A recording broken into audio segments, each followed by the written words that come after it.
And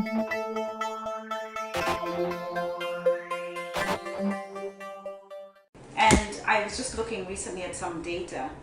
The fact of the matter is that it's been quite unsuccessful in terms of achieving liberal democracies around the world.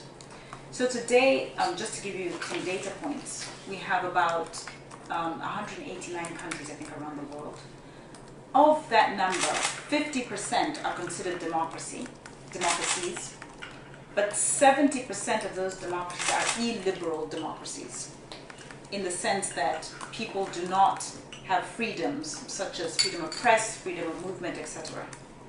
Now, to my mind, that's a failure, because that is not what we were aspiring to. We were aspiring to ensure that liberal democracy can be instituted in a very viable way.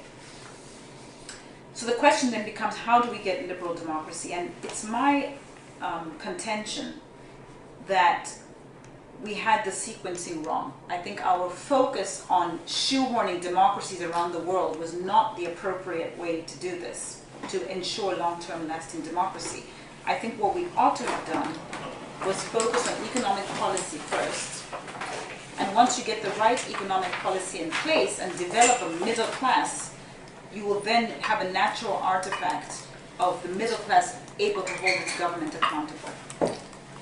But this naturally brings us back to Hayek, because how do you have a system where people are incentivized to grow an economy, to participate, to have property rights, to be engaged in a society to the extent that they are vested in the economy and therefore want their government to behave? And to me, having a state-led approach of economic development does not get you there. I think what gets you there are Hayekian values, where you actually have incentive-built policies that drive people to actually do the right thing.